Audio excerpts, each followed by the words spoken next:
नमस्कार दोस्तों, सभी को नमस्कार, गुड आफ्टरनून। सभी का प्राचीन इतिहास की क्लास में स्वागत है। सभी का स्वागत एवं अभिनंदन। इससे पहले वाली क्लास में अशोक के अभिलेख बता रहे थे।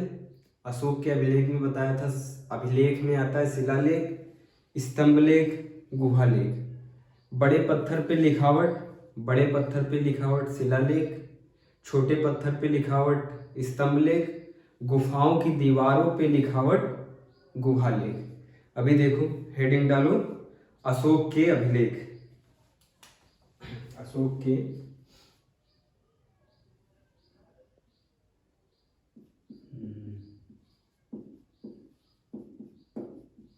अशोक के अभिलेख। हमने बता दिया ना, अभिलेख के अंदर क्या क्या आता है।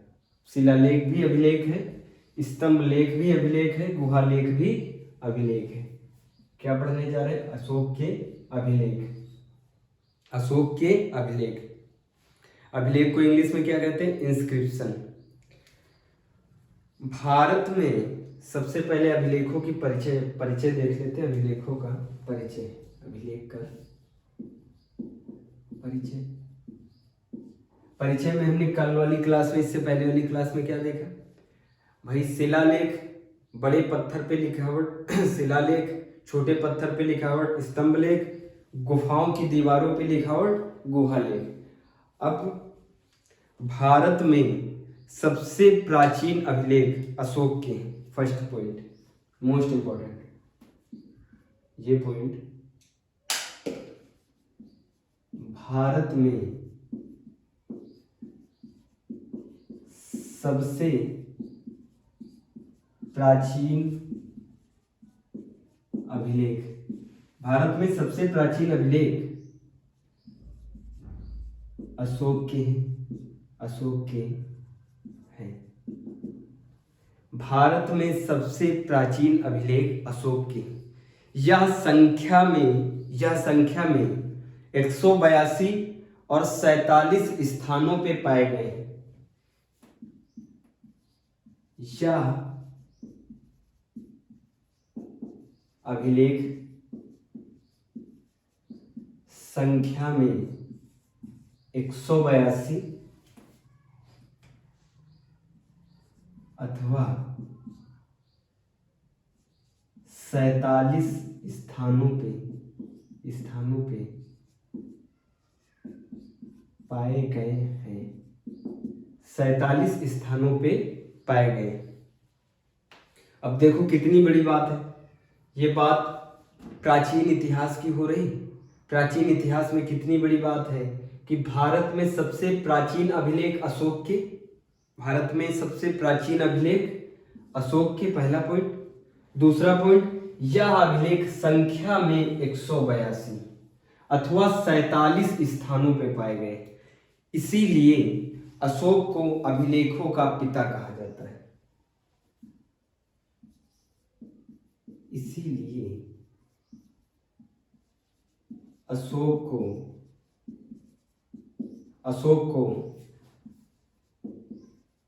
अभिलेखों का पिता कहा जाता है। फादर ऑफ इंस्क्रिप्शन किसे कहते हैं? अशोक को। फादर ऑफ इंस्क्रिप्शन किसे कहते हैं? अशोक को कहते हैं। सीधी सीधी बात हो गई। अब देखना, ज्यादातर अभिलेख कितने अभिलेख हैं? 182 अभिलेख। हम कह रहे हैं ज्यादातर अभिलेख प्राकृत भाषा तथा ब्राह्मी लिपि में पाए गए हैं। देखो, ज्यादातर अभिलेख ब्राह्मी लिपि क्या होती बताते हैं। ब्राह्मी लिपि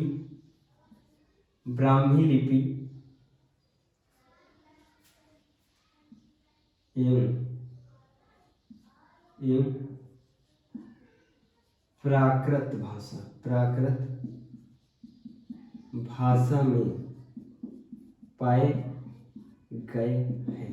ब्राह्मी लिपि क्या होती है? जो बाएं से दाएं की ओर लिखी जाती है, जो बाएं से दाएं की ओर लिखी जाती है। ये जो हम लिख रहे हैं ये बाएं से दाएं है, ये बाएं से दाएं है या नहीं? भारत में सबसे प्राचीन अभिलेख ये जो लिख रहे हैं बाएं से दाएं है, बाएं से दाएं की ओर, बाएं से दाएं की ओर लिखावट को क्या कहते हैं? ब्राह्मी लिपि। दाएं से जैसे उर्दू लिखी जाती है दाएं से बाएं की ओर, दाएं से बाएं की ओर जो लिखावट होती है उसको खरोष्टी लिपि कहते हैं। सबसे ज्यादा किस लिपि में अशोक के अभिलेख हैं? ब्राह्मी लिपि में। और प्राकृत भाषा, ये जो जिस भाषा का हम प्रयोग कर रहे हैं ये संस्कृत भाषा नहीं है, ये प्राकृत भाषा है। हिंदी और संस्कृत का मिक्स प्राकृत भाषा है। प्राकृत भाषा में और ब्राह्मी लिपि में सबसे ज्यादा पाए गए हैं। जहां तक बात क्लियर। अब देखना उत्तर पश्चिम के क्षेत्र में अरमाइक भाषा और खरोष्टी लिपि में, ये जो पार्ट है ब्राह्मी लिपि वाला, देखो ये है कुछ ऐसे भारत है,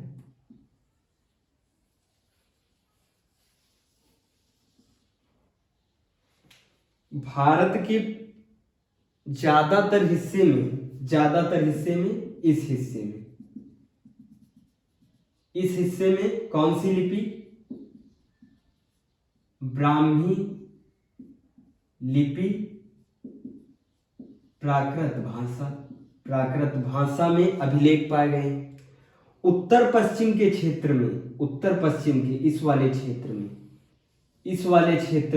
इस वाले क्षेत्र में ब्राह्मी लिपि और प्राकृत भाषा में नहीं पाए गए। इस वाले क्षेत्र में अरमाइक भाषा और खरोष्टी लिपि, अरमाइक भाषा इधर लिख देते हैं।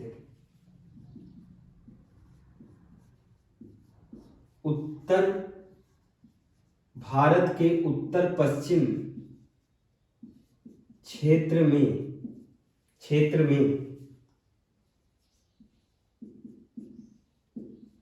अशोक के अभिलेख कौन सी भाषा बताई? अरमाइक भाषा, खरोष्टी लिपि, अरमाइक भाषा और खरोष्टी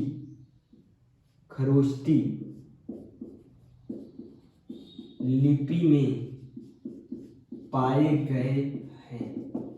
अरमाइक भाषा और खरोष्टी लिपि में पाए गए हैं। खरोष्टी लिपि में उत्तर पश्चिम के क्षेत्र में, इस वाले क्षेत्र में। फिर इस क्षेत्र के ऊपर कौन सा क्षेत्र था? ये भी भारत का था, अफगानिस्तान में अरमाइक भाषा, यूनानी भाषा और खरोष्टी लिपि में।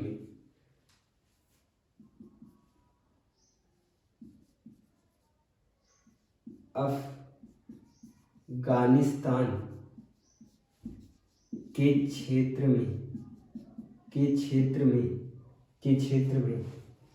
अरमाइक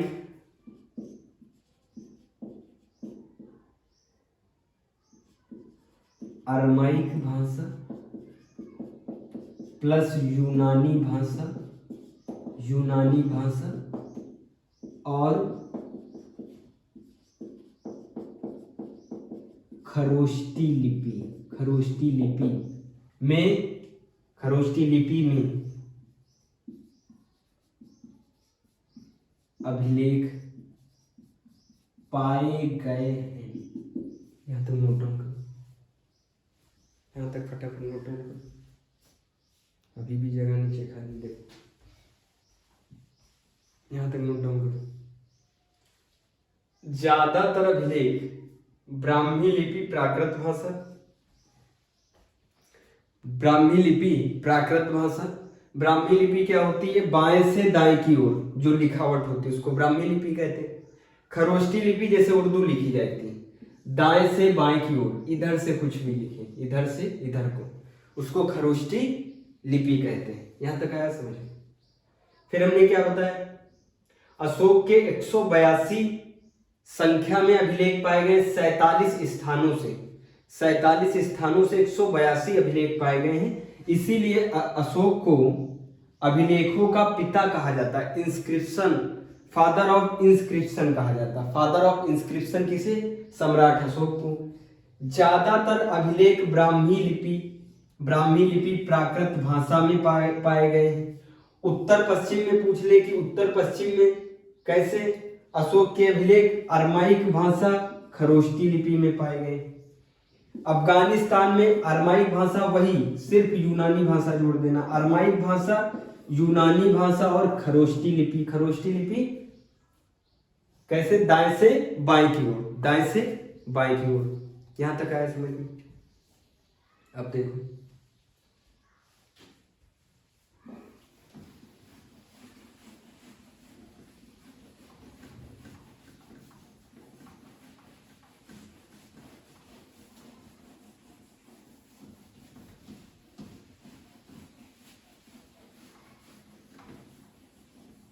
लेकिन इतनी पुरानी 261 बीसी के दरमियान, जीसस के जन्म से 250 साल पहले की लिखावट, जीसस के जन्म से 250 साल पहले की लिखावट आज का वर्तमान में खोजा गया कोई स्थल, अब उस लिखावट को पहचानना कितना मुश्किल है, बहुत मुश्किल हो जाता है।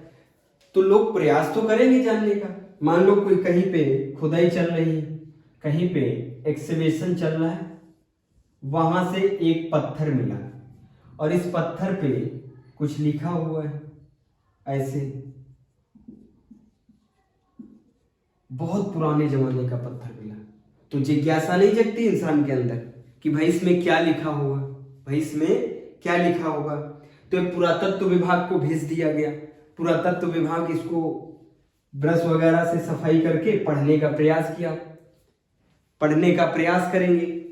जिन्होंने सबसे पहले पढ़ने का प्रयास किया, जिन्होंने सबसे पहले पढ़ने का प्रयास किया, अशोक के अभिलेख पढ़ने का सबसे पहले प्रयास टील पैंथर ने किया।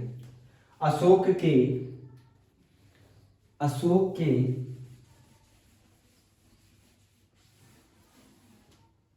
इंपॉर्टेंट पॉइंट है, डाल के लिखना।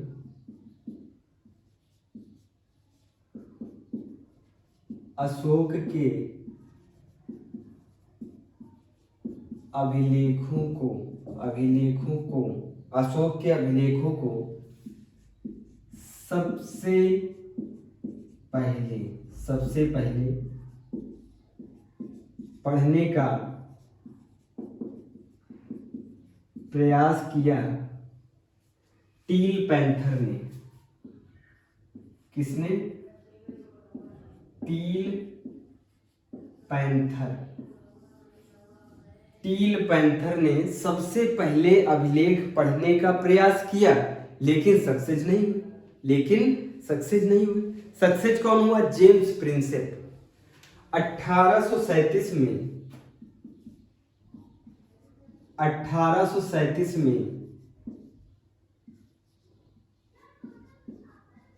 जेम्स प्रिंसेप 1837 में जेम्स प्रिंसेप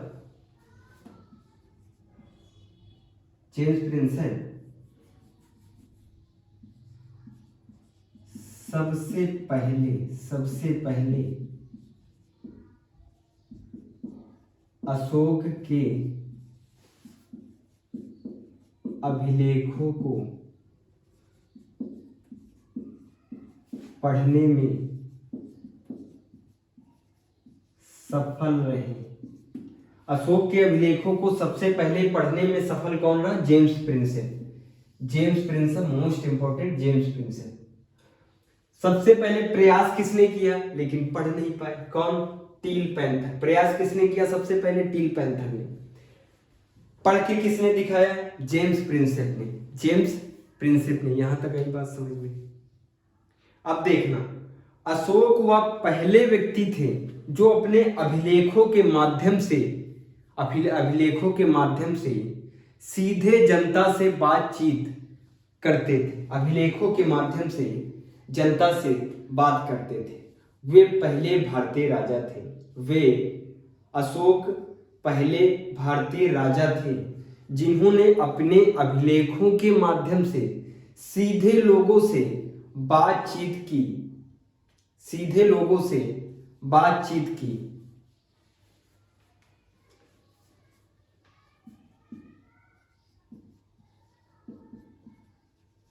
अशोक पहले भारतीय राजा थे जिन्होंने अपने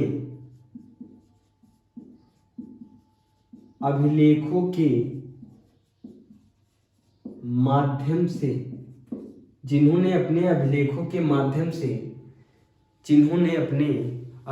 के माध्यम से सीधे लोगों से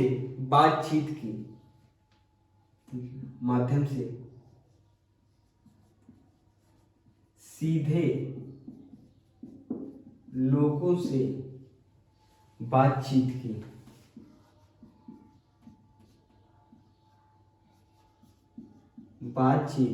की। अशोक पहले भारतीय राजा थे जिन्होंने अपने अभिलेखों के माध्यम से सीधे लोगों से बातचीत की। इन अभिलेखों में शाही आदेश होते थे। लिख लो, इन अभिलेखों में शाही आदेश होते थे। अभिलेखों में अशोक का जीवन, इन अभिलेखों में शाही आदेश होता था। इन्हीं अभिलेखों में अशोक ने अपने जीवन, उनकी बाहरी और घरेलू नीतियों और उनके साम्राज्य विस्तार की जानकारी मिलती है। सरल शब्दों में लिखिए।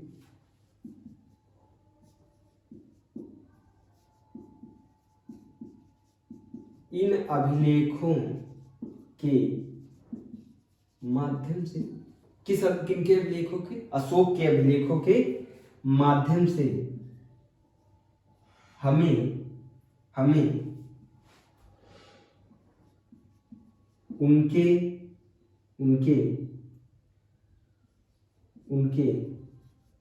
राज्य की नीतियों के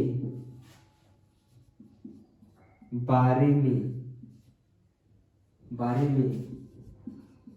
पता चलता है। इन अभिलेखों में शाही आदेश होते थे। इन अभिलेखों में शाही आदेश भी होते थे। यहां तक आया समझ में? अच्छा, इनके अभिलेख कैसे होते थे?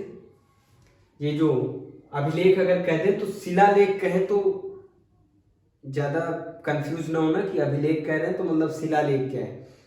अभिलेख के अंदर ही शिलालेख आता है, स्तंभ लेख आता है, गुहा लेख आता है। कितने प्रकार के शिलालेख होते थे?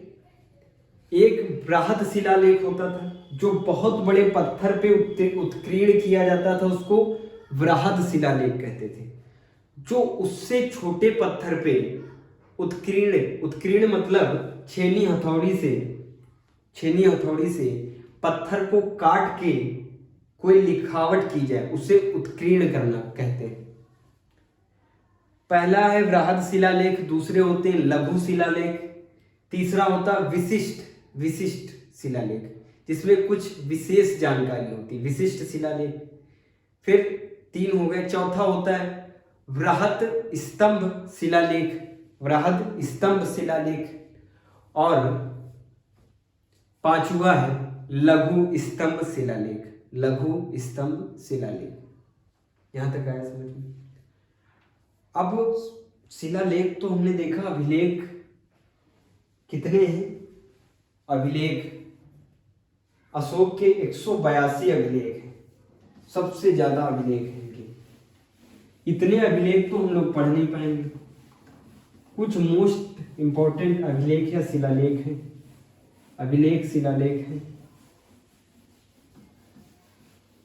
14 मोस्ट इंपॉर्टेंट शिलालेख हैं, उनके बारे में पढ़ते हैं। अशोक के 14 शिलालेख। हेडिंग डालो, अशोक के अभिलेख में हेडिंग, अशोक के 14 शिलालेख। 14 शिलालेख, अशोक के 14 शिलालेख। इन 14 शिलालेखों के लेखों में अशोक ने अपने आदेश दिए हैं। इन 14 शिलालेखों में अशोक ने अपने आदेश दिए हैं। इन अभिलेखों से अशोक के काल की हमें जानकारी मिलती है एवं ये महत्वपूर्ण स्रोत है। वही बात है, इन शिलालेखों से हमें उस काल की जानकारी मिलती है, ये एक महत्वपूर्ण स्रोत है। लिख लो, इन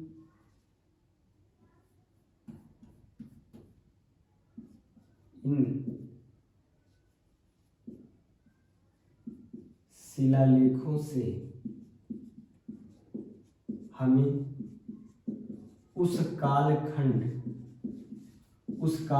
की जानकारी मिलती है, उस कालखंड की जानकारी मिलती है एवं ये एक महत्वपूर्ण स्रोत है, एवं ये एक महत्वपूर्ण स्रोत है। ठीक, पहला शिलालेख देखते हैं। फर्स्ट शिलालेख, पहला शिलालेख कहते हैं अशोक के 14 शिलालेख, अशोक के महत्वपूर्ण 14 शिलालेख। 14 के 14 पढ़ेंगे, 14 के 14 पढ़ेंगे सारे। ये महत्वपूर्ण शिलालेख हैं, इनसे एग्जाम्स में डायरेक्ट क्वेश्चन बनता है। पहले शिलालेख में अशोक ने क्या बताया? इसमें अशोक ने शासन आदेश के माध्यम से पशु बलि की निंदा की है।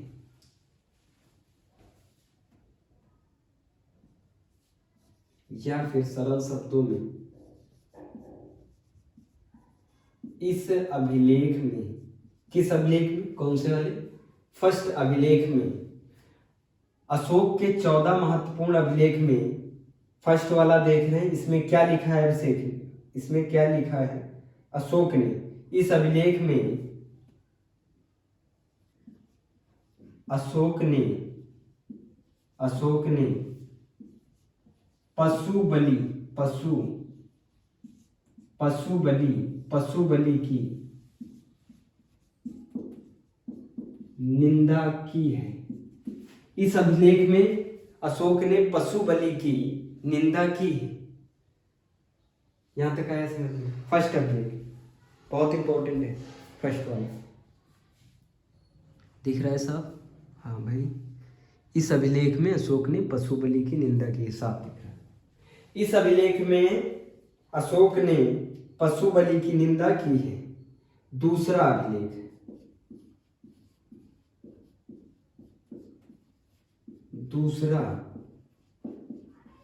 अभिलेख, अभिलेख डालते हैं, शिलालेख।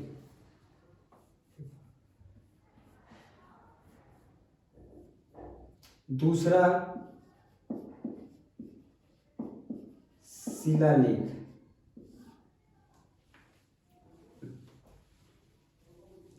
दूसरे शिलालेख में इस शिलालेख में मानव तथा पशुओं की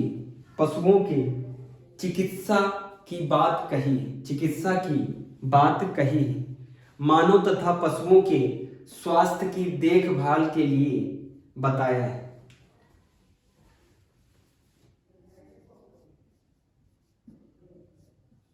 इस शिलालेख में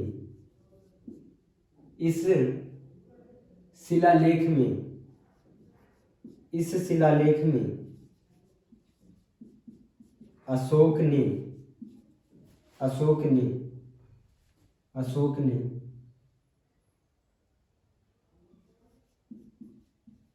मानव तथा पशुओं के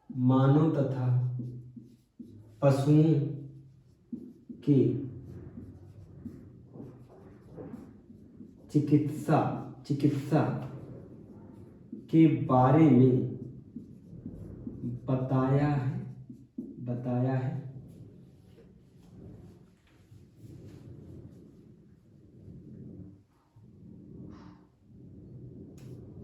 एवं उनके किसके मानव एवं जानवर के स्वास्थ्य के बारे में बताया है।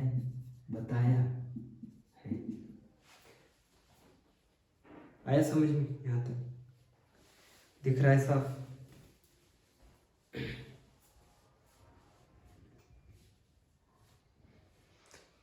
इस शिलालेख में अशोक ने मानव तथा पशुओं की चिकित्सा के बारे में बताया है। मानव तथा पशुओं की चिकित्सा के बारे में एग्जाम में पूछा जाता है। किस शिलालेख में अशोक ने पशुओं की चिकित्सा के बारे में, मानव एवं पशुओं की चिकित्सा के बारे में बताया? कौन सा अभिलेख है? दूसरा शिलालेख। अभिलेख भी बोल दे तो क्या है? अभिलेख के अंदर ही तो आते शिलालेख। तीसरा शिलालेख। इस शिलालेख के माध्यम से अशोक ने राजकीय अधिकारियों के विषय में वर्णन किया है कि कौन सा अधिकारी क्या कार्य करेगा। तीसरा शिलालेख।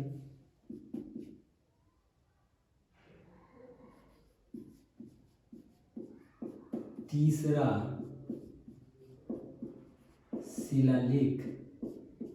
शिलालेख। इस शिलालेख में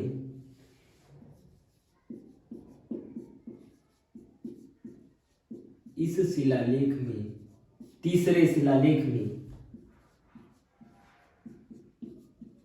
अशोक ने राजकीय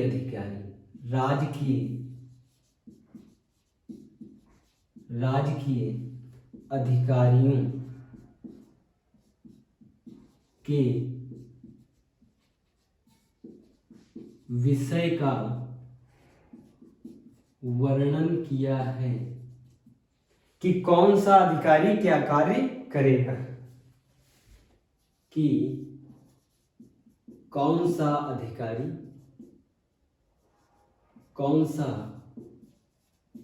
अधिकारी क्या कार्य, आगे चल के बताएंगे कि कौन कौन से अधिकारी होते हैं, आगे के लेक्चर में बताएंगे। यहां तक नोट डाउन करो। इस शिलालेख में अशोक ने राजकीय अधिकारी जो राजाओं के साम्राज्य में होते थे, उन अधिकारियों की बात हो रही है। इस शिलालेख में राजकीय अधिकारियों के विषय का वर्णन है कि कौन सा अधिकारी क्या कार्य करेगा। अमात्य क्या होते हैं, तीर्थ क्या होते हैं, अधिकारी क्या होते हैं, उच्च अधिकारी क्या होते हैं, निम्न अधिकारी क्या होते हैं, सब आगे के लेक्चर में देखो। तीसरा हो गया। चौथा शिलालेख।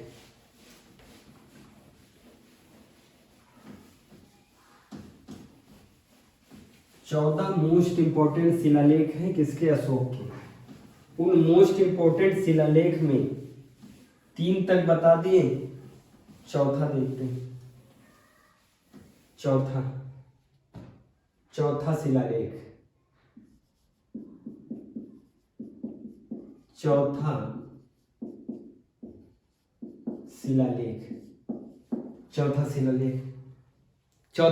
चौथे शिलालेख में क्या बताएं? इसमें धम्म,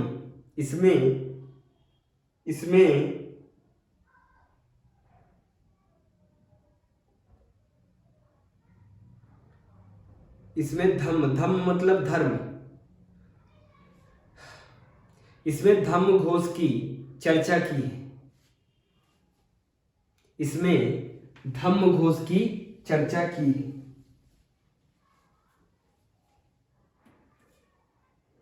अरे भाई, हमने जब बौद्ध धर्म पढ़ाया था तो धम्म बताया था। धम्म क्या होता है बौद्ध धर्म में? है वही तो धम्म है, बौद्ध धर्म वाला है। इसमें बौद्ध धर्म ना लिखो, धम्म। इसमें धम्म मतलब धर्म।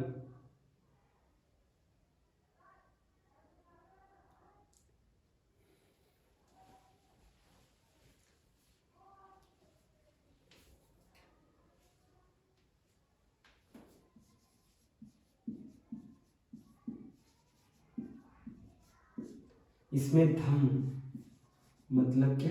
धर्म की चर्चा की है। कौन से शिलालेख में? चौथे शिलालेख में धम्म की चर्चा की है। पांचवा शिलालेख,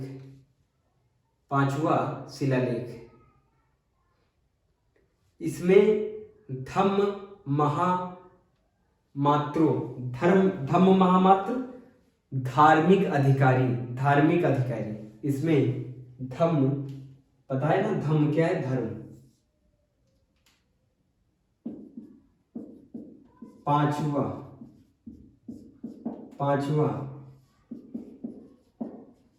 शिलालेख, पांचवें शिलालेख में अशोक ने क्या कहा? पांचवें शिलालेख में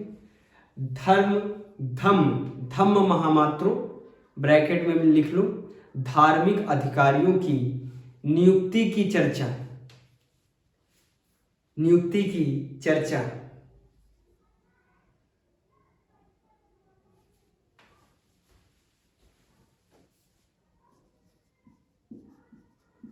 इसमें धम्म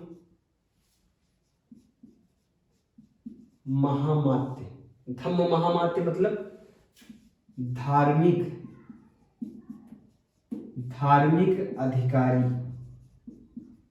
अधिकारियों। इसमें धम्म महामात्र मतलब धार्मिक अधिकारियों की चर्चा में क्या बताया भाई? क्या है चर्चा में? क्या बताया है चर्चा में? ऐसे लोगों की धम्म महामात्रों में नियुक्ति जो धर्म के बारे में बता और समझा सके।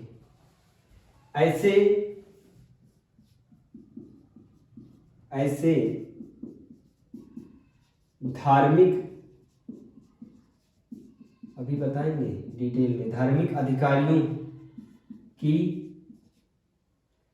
ऐसे धार्मिक अधिकारियों का चयन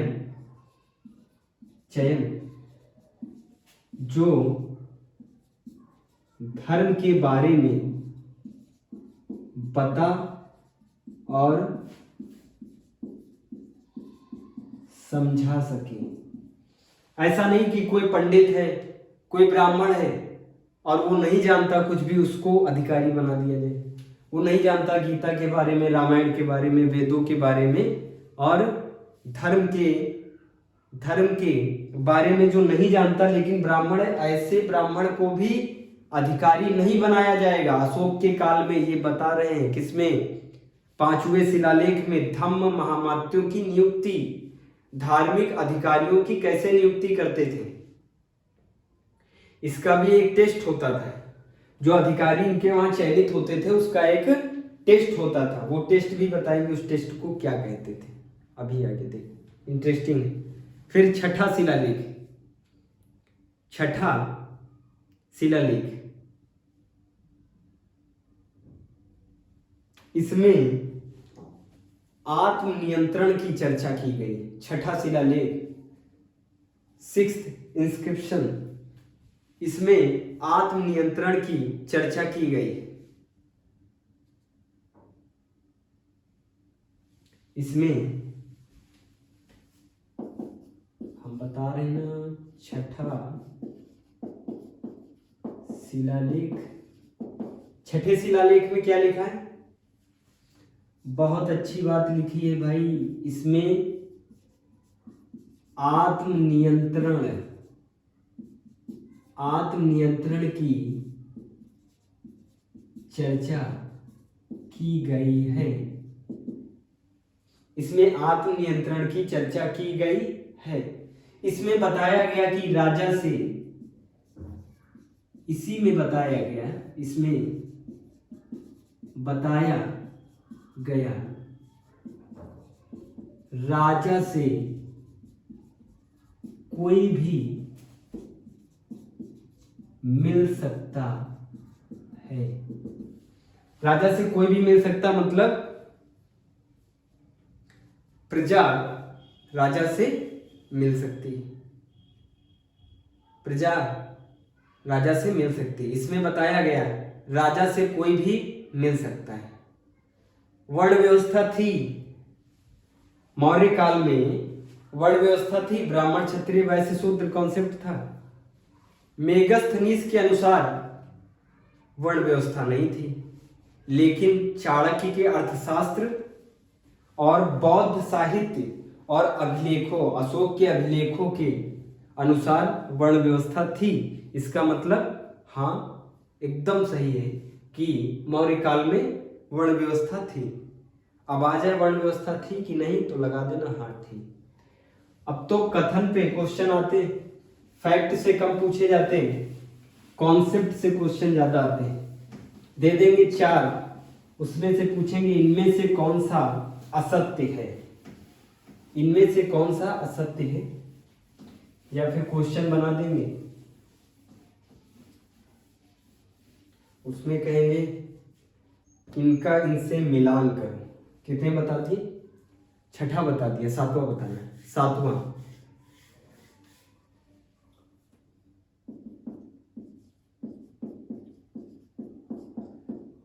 सातवां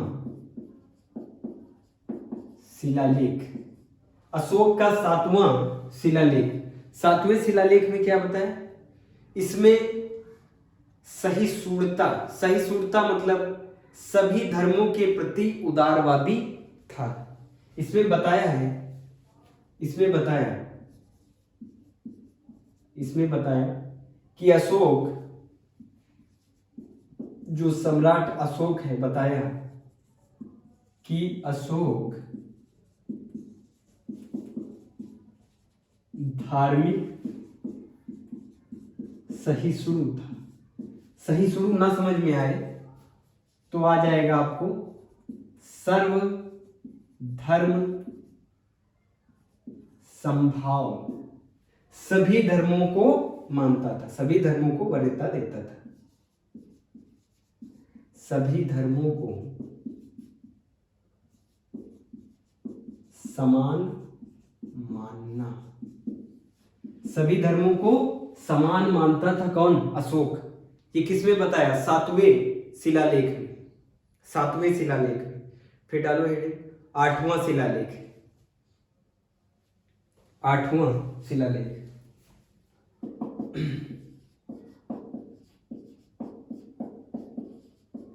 आठवां शिलालेख, इसमें अशोक की, इसमें सम्राट की धर्म यात्राओं का उल्लेख किया गया है। इसमें सम्राट की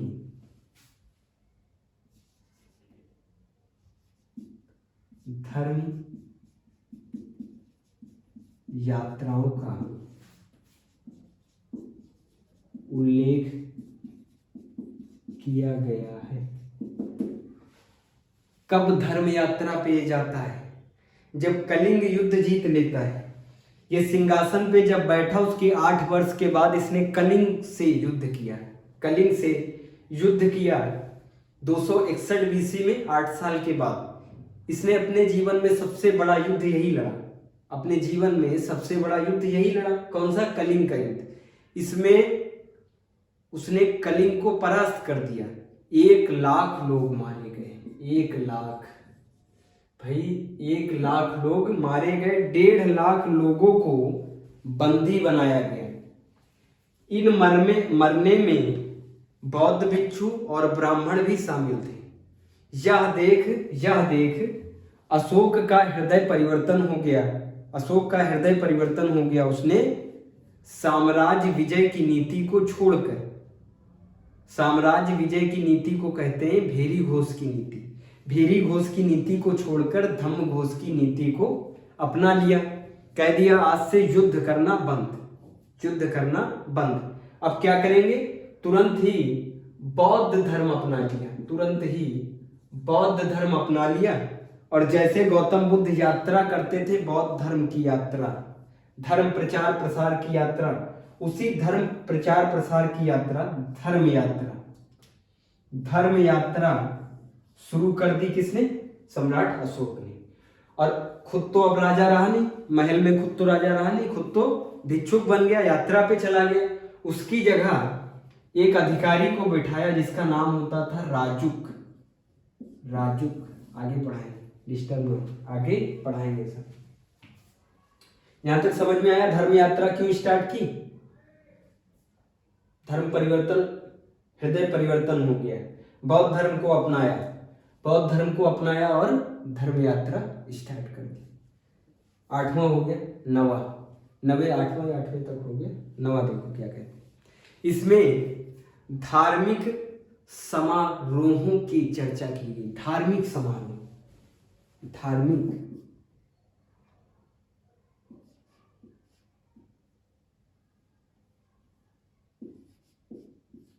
नवा शिला लेख, इसमें धार्मिक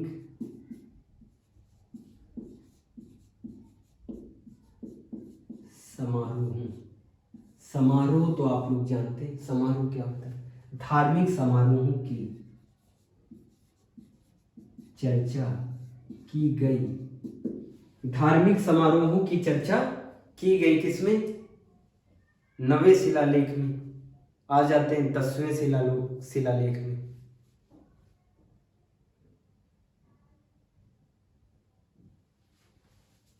दसवां शिलालेख,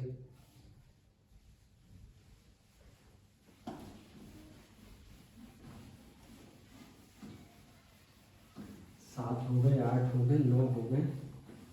10वां शिलालेख। 10वें शिलालेख में अशोक ने क्या लिखा है?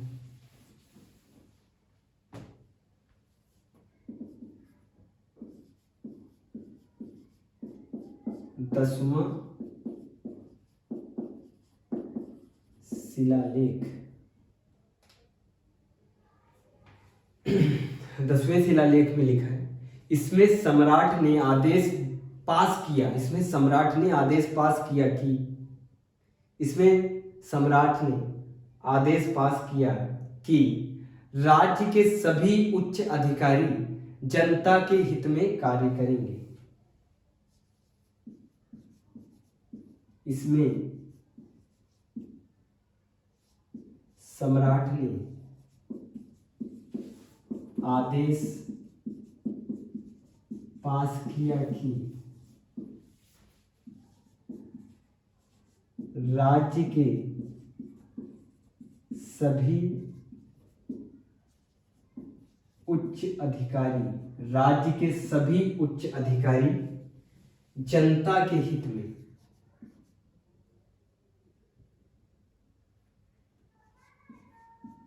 जनता के हित में कार्य करेंगे। कितनी अच्छी बात लिखी। एग्जाम्पल समझना चाहिए। जैसे आज अपना राजा कौन है भारत का? भारत का राजा कौन है? नरेंद्र मोदी जी। लोकतांत्रिक वे से अलग बात है, लेकिन राजा कौन है? नरेंद्र मोदी जी।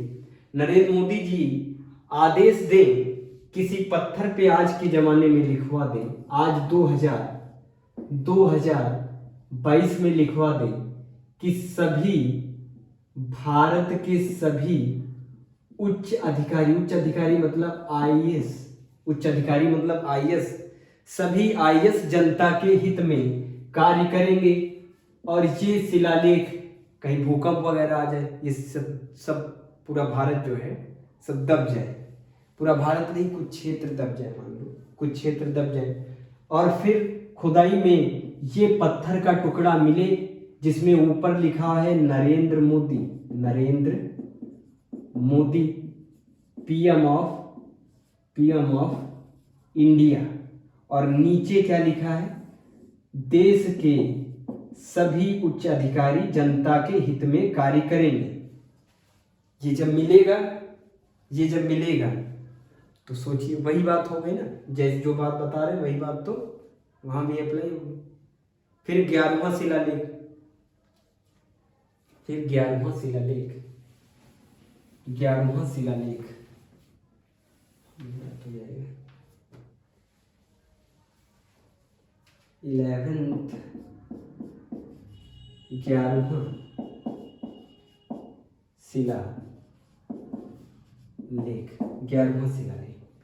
11वें शिलालेख में धम्म नीति की चर्चा की। इसमें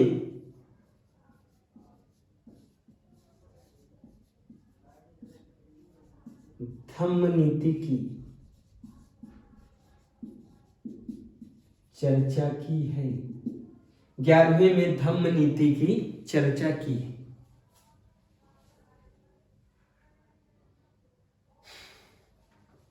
11वां हो गया। 12वां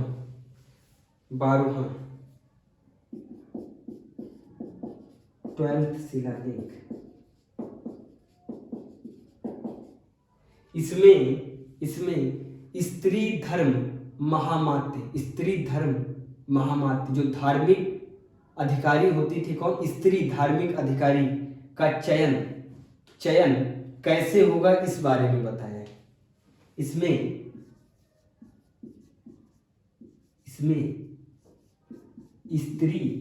स्त्री भी, इस काल में स्त्री भी दास रही है, इस काल में स्त्री अधिकारी भी रही है। धर्म महामात्रों के चयन का उल्लेख है। स्त्री धर्म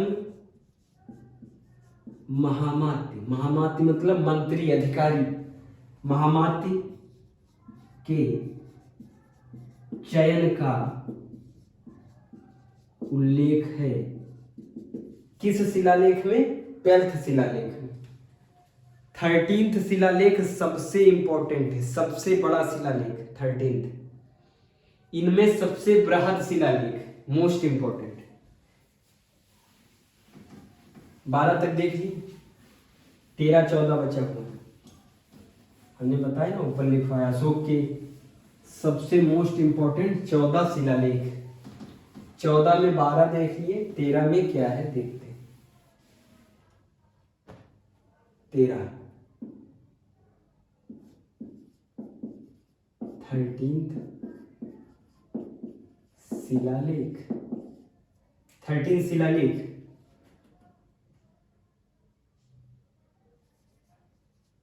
यह इनमें सबसे बड़ा शिलालेख है। मतलब इस शिलालेख में सबसे ज्यादा लिखावट है। इस शिलालेख में सबसे ज्यादा लिखावट है। किस बात की लिखावट है? इसमें कलिंग अभियान की चर्चा की गई। इसमें मतलब इस शिलालेख में कलिंग, आज का उड़ीसा वाला भाग, कलिंग अभियान या युद्ध, कलिंग युद्ध की चर्चा है। लगा देते most important, IMP most important, कई सारे एग्जाम में पूछा गया है। 13 शिलालेख सबसे ज्यादा मोस्ट इंपॉर्टेंट, पहला, सातवां, 13वां सबसे इंपॉर्टेंट। 13 शिलालेख हो गया। हाँ, इसी शिलालेख में अशोक के पड़ोसी राज्यों की भी चर्चा है। इसी शिलालेख में बताया ना, सबसे बड़ा शिलालेख, कई सारी बातें लिखी इसमें। अशोक के पड़ोसी राज्यों की चर्चा है, चर्चा है। 14 शिलालेख, काम खत्म। 14th शिलालेख, 14वां शिलालेख, इसमें जनता को धार्मिक जीवन जीने का आदेश अशोक द्वारा दिया गया।